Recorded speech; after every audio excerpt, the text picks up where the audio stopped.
Going into this year, I basically said that this year, 2026, is when it all happens. I'm calling this year the last year of American greatness. Because we're going to lose our economy, we're going to lose our growth, and we're going to lose our bond market. So all the bad news is coming, and the Iran war is very likely the trigger to all that. This is Kaiser Johnson with Liberty and Finance, and these are the Miles Franklin Weekly Specials for March 9th through March 16th, 2026, while supplies last. First this week, 1 ounce gold buffalo are just $199 over spot per ounce. Next, 2026 1 ounce silver maples are $8.99 over spot. 40% U.S. junk silver halves are $3.50 below spot per ounce. And 90% U.S. silver junk dimes and quarters are $1.50 below spot per ounce.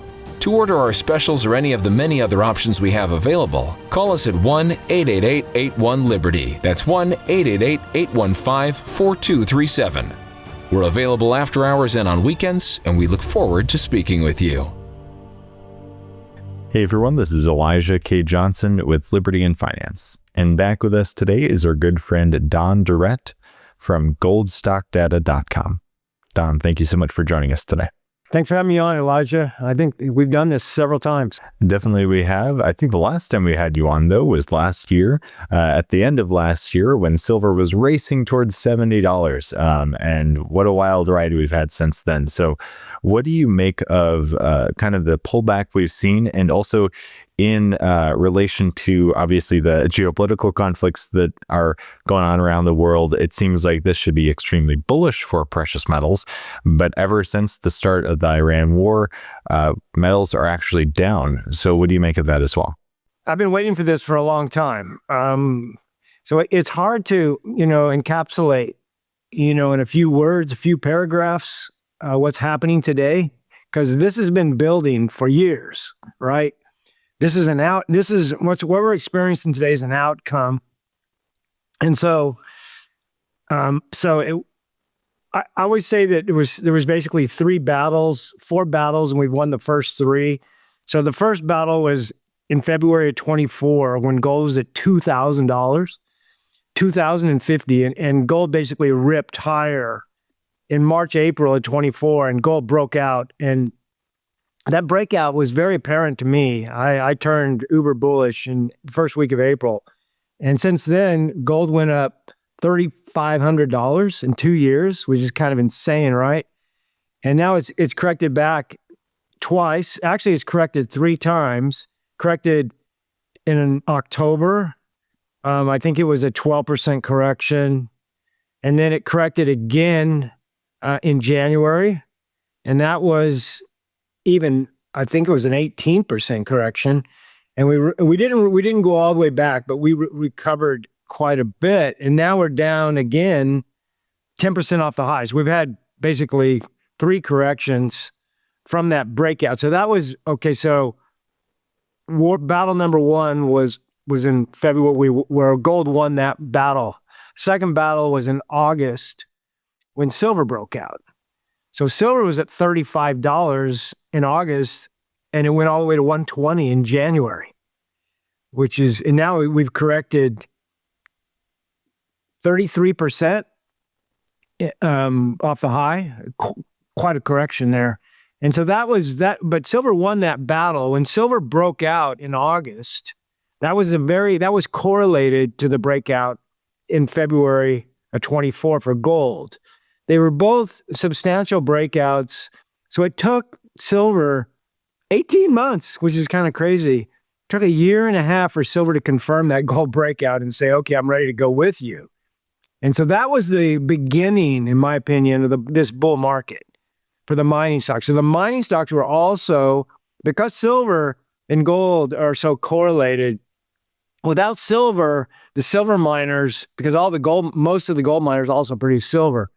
So until silver joined the party, the HUI, which is the miners index, couldn't really join the party either. And that was battle number 3.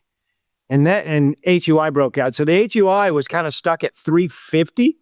When it broke up above 350, 375 in there, it ripped all the way to 975, and now it's corrected 17% back to 806.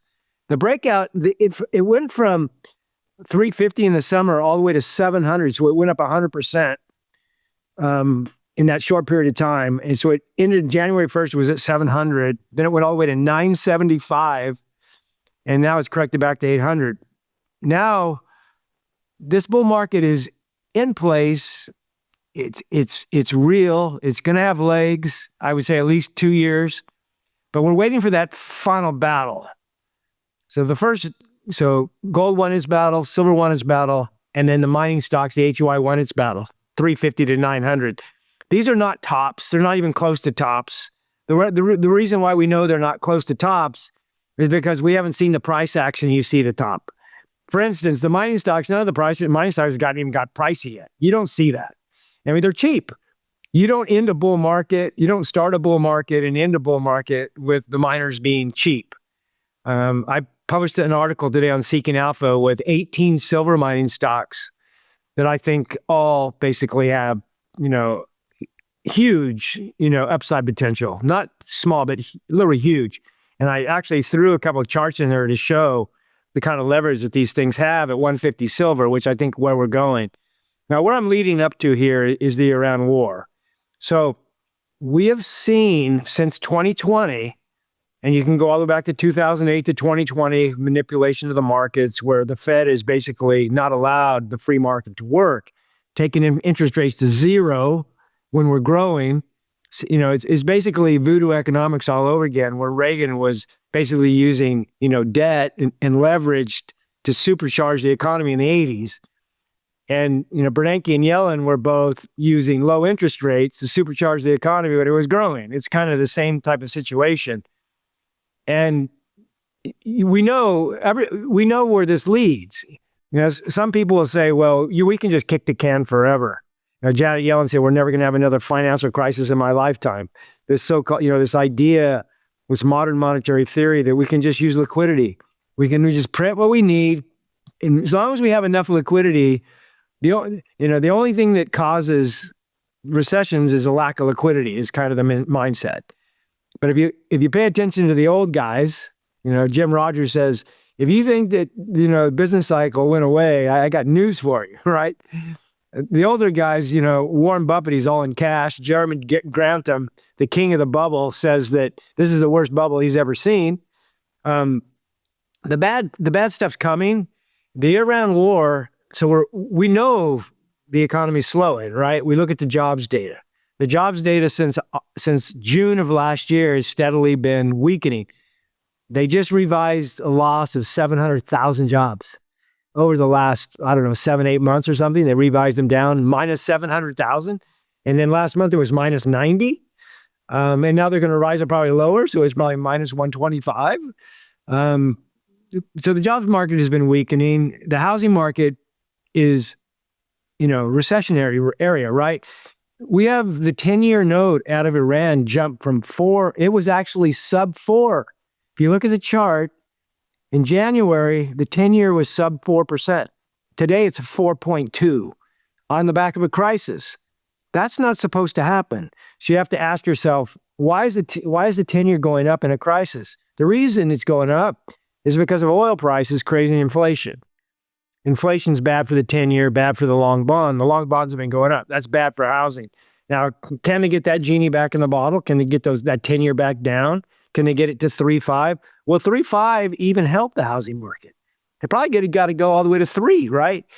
So the Iran war is basically kind of a one more kind of jab to the U.S. economy, which has been weakening. I've been saying, going into this year, I basically said that this year, 2026, is when it all happens. I'm calling this year the last year of American greatness, because we're going to lose our economy, we're going to lose our growth, and we're going to lose our bond market. So all the bad news is coming, and the Iran war is very likely the trigger to all that. But we didn't need that trigger. We were going to get, there were other triggers coming, if you will. In other words, even if this war wouldn't have happened, I still believe a recession would have unfolded this year. Now it's just becoming more obvious. It is interesting how it seems like wars coincide with these other crises, and in some people's perspective might actually be kind of a way to cover up the crises or just speed on the dollar devaluation. Your take on that, and can you expand on how you see this all playing out and the war being related to this? The dollar devaluation, I'm glad you went there because I think it's really pertinent, because the US bond and the US dollar are kind of the foundation of the economy, because we've been exporting dollars, we've been exporting debt, and the rest of the world's been using our dollars, international trade. And that's all been slowly kind of slipping away after the Ukraine war started, where you have China and Russia and India, those three countries all basically grouping together and being friends, right? They're all kind of natural enemies, right? They're like natural enemies, and now they're buddy-buddy economically. I mean, India, we thought they were our ally, right? And then India came to the White House, Modi came to the White House, shook Trump's hand, and then went home and basically said, okay, let's keep buying Russian oil, right? You remember that last year? It's amazing what's going on here. So all of that is a precursor, if you will, to kind of de-dollarization, which is slowly, steadily happening. But de-dollarization, the key to de-dollarization is the bonds, the U.S. bonds, because the U.S. bonds are supposed to be risk-free, and that is what people hold more so than dollars on their balance sheets. Countries and central banks, they hold bonds more than they hold dollars.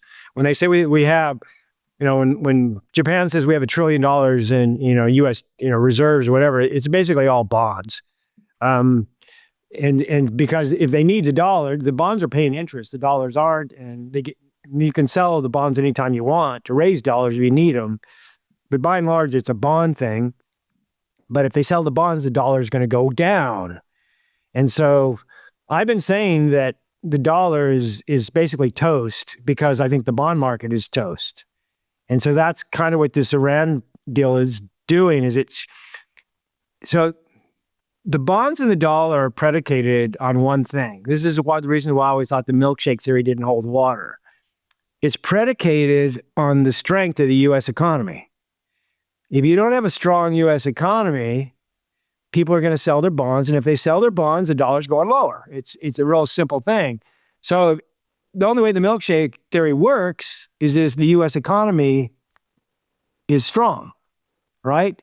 And most people say, well, it's always going to be strong. It's been the leading economy since 1945 or before, but especially since 1945. So that's 80 years of U.S. kind of dominance economically. And right now, I think we're like 24% of global GDP. We are the number one economy, and people think, well, that's just going to continue because we have all the big corporations, we have all the dynamism, we have all the creativity. Nobody can really hold a candle to us. But the problem is there's a kryptonite there for us, which is debt.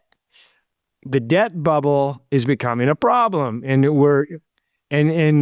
it's literally the heart of the whole economy is the U.S. bond market, because we have a $2 trillion deficit and we can't reduce it. So we have to borrow 150 to 200 billion every single month and forever. It's not going away. And so you don't want that to go up, 300 billion a month. So if you have a recession, then it goes up. But the problem is rolling over the debt. So Janet Yellen started borrowing at the short end, 1 year or less. And the reason why she started doing that is because, it didn't make a lot of economic sense to buy the 5s, 10s, and 20s. So they stopped. So they're buying everything on the short end. Well, guess what happens when you buy at the short end? You have to constantly roll those over. And the way that it works, let's say that you borrow $1 trillion for 1 year. You get the $1 trillion, but you have to pay them back in interest. But you spent that trillion, it's gone, right? And you're paying them interest for 1 year. After that 1 year's up, you have to pay them back the principal. In other words, that $1 trillion that you borrowed, now you have to pay it back. So you have to go borrow another $1 trillion to pay it back. It's called rolling over the debt. Now your balance sheet it looks like it's a wash because you hold that bond on your balance sheet as an asset. And so since it's an asset, when you roll it over, the debt doesn't increase. So your overall national debt stays the same. But guess what? You had to go out to the market and borrow another $1 trillion. It's basically just sleight of hand. I'm basically claiming this as an asset. But you're really just borrowing more and more money is what you're doing. But the problem is this, is that you're borrowing $2 trillion, which is kind of baked into the cake now on an annual basis, and we can't get that lower.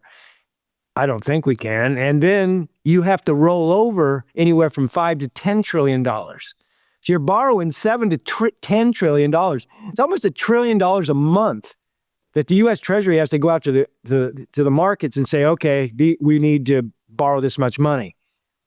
That's a lot of money. And if that ever becomes fragile or breaks, at that point, the U.S. economy is no longer a dominant economy that can hold up the dollar and can hold up the bond. So when I say now, I've been talking about this for a long time, not years, decades. I've been talking about this outcome, if you will. Definitely in the 2000s, but actually all the way back in the 90s. I basically was saying, even when things were going good, I was saying that this isn't going to end well for the United States, because you could see back then, you could see the trend, if you will. The middle class is being hollowed out. Now the middle class is being uber hollowed out because of inflation, right? They can't even afford their bills, and it's getting worse and worse. People can't get married in their 20s. So they're delaying getting married. It's like, what's the point of getting married if I can't afford a house? So they're not getting married until their 30s now. And so our culture is starting to break down on top of it. Our political system is completely fragmented, right? The Democrats and the Republicans now hold different values. Who would have thought that? I mean, if you go back to the 60s and the 70s, they at least held the same values. Now they don't. I mean, the values have completely split apart, which is, so if you don't have the same values, how do you agree on anything? And so Trump, I've been saying this, is that when Trump becomes a lame duck in November, which I think will be the outcome, at that point, our political system is completely, bottled up. There's no agreement other than military action. They always agree on two things: budgets and military action, right? If you need, they have to be patriotic. Even the Democrats will be patriotic when they have to be. So they're paying for doing the budget, and but they've been fighting over the budget quite a bit lately. But ultimately, they have to come to an agreement. But everything else, they don't have to come to an agreement on, and they probably won't.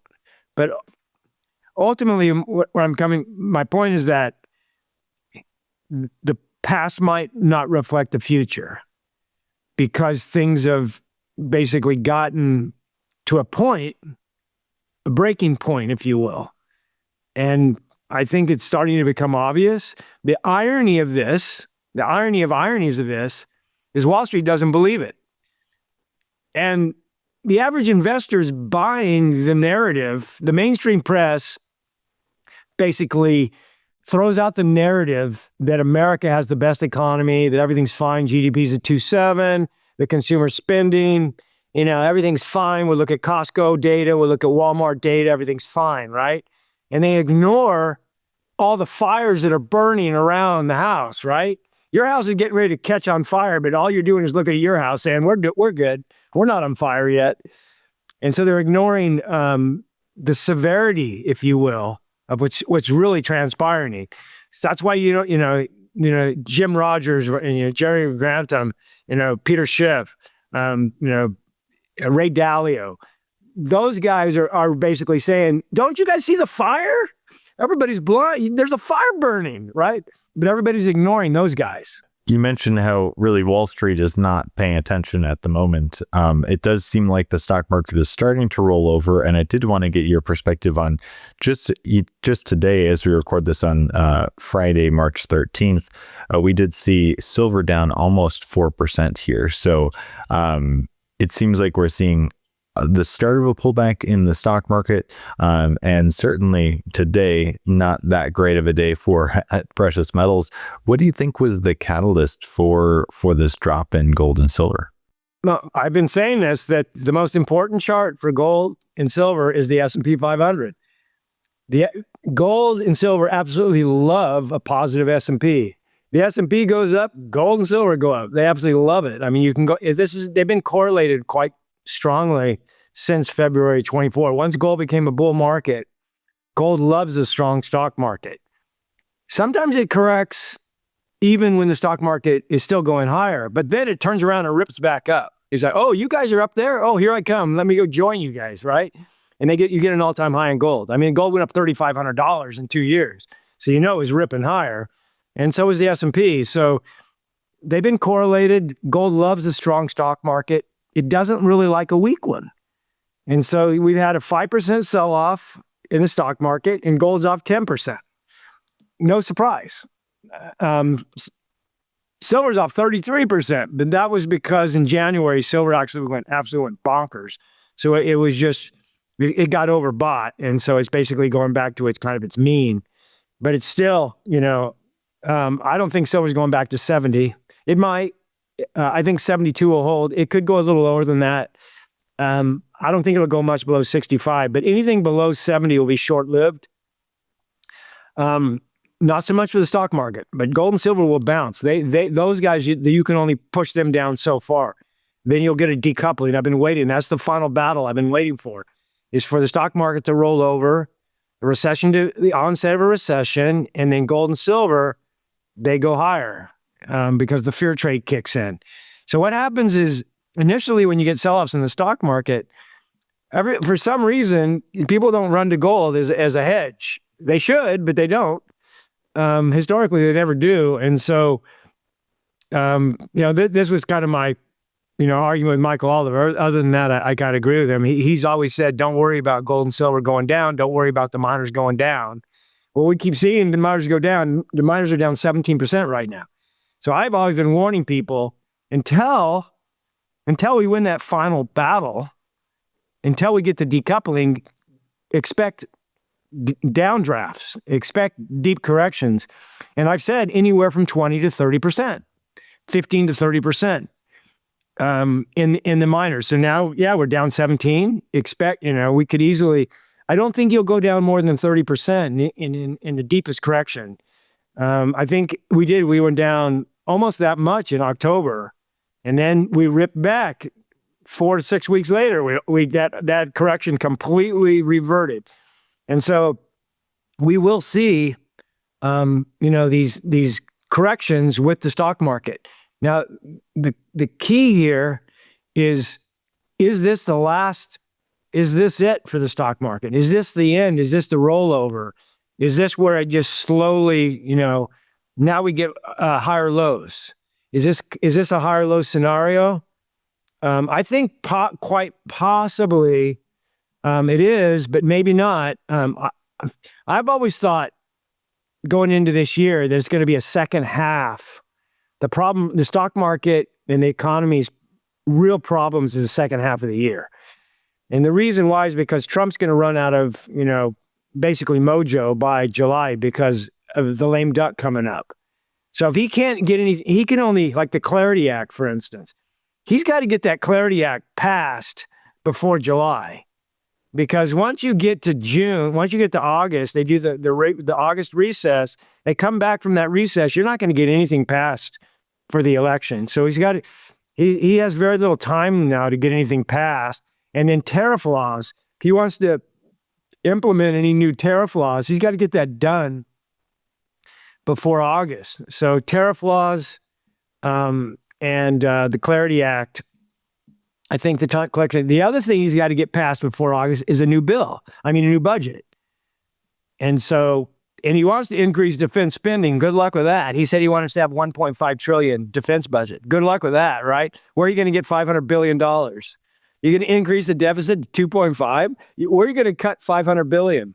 I mean, I thought that was hilarious. I mean, it's almost comical. There's no way in hell they're going to get a $1.5 trillion defense budget.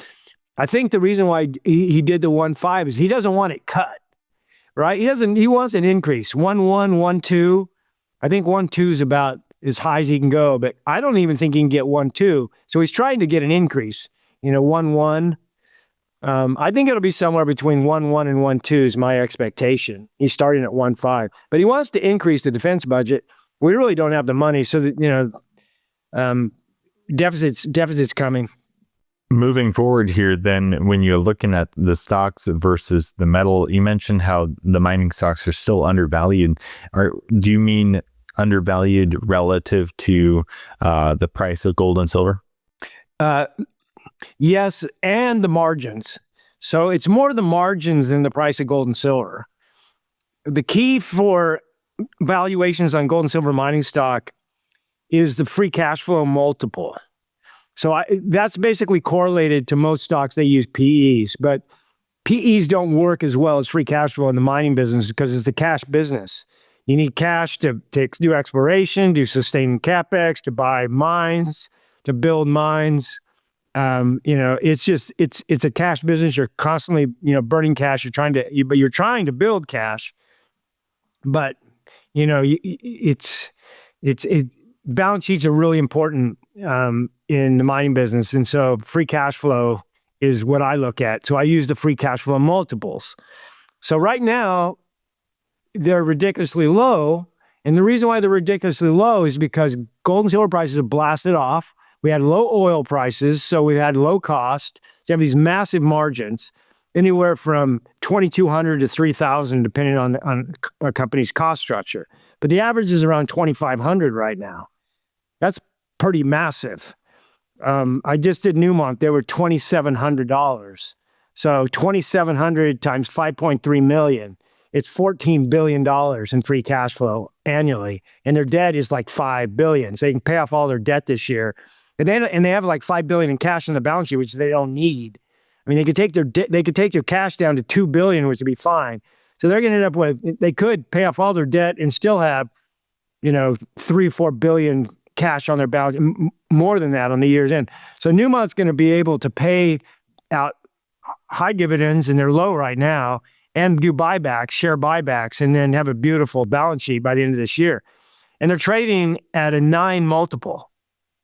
It's ridiculous. They should be trading an 18 multiple at these margins. For me, I've been doing this for 20 years. For a very high quality major like Newmont, a fair free cash flow multiple is about 15.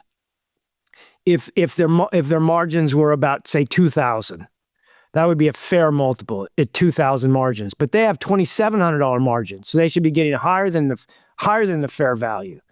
So the average and it's not just, I use Newmont because they're the largest ones, but it's the same for all of them. They're all crazy. The average free cash flow multiple right now is about 7 to 8. And the reason why is because there's a lot of these miners, like in Africa or South America, Central America, they don't get a multiple of 10. A lot of them get 2, 3, 4, 5. They get low, really, really low multiples. And their forward multiples are even lower, which is kind of insane if they have any growth. And so right now the multiples like 7 and 8, it should be 14, 15. So they're all trading unbelievably cheap. It's the same as the silver miners. And so, yeah, the leverage right now is absolutely astounding because Wall Street does not believe that these prices are going to stay here. I mean, there was a poll, what bubbles are we in? And both gold and silver made the poll. I mean, I forget the percentages, but like 30 or 40% said that, yeah, gold and silver are both in a bubble. Which is a joke. I mean, gold and silver are not even close to a bubble.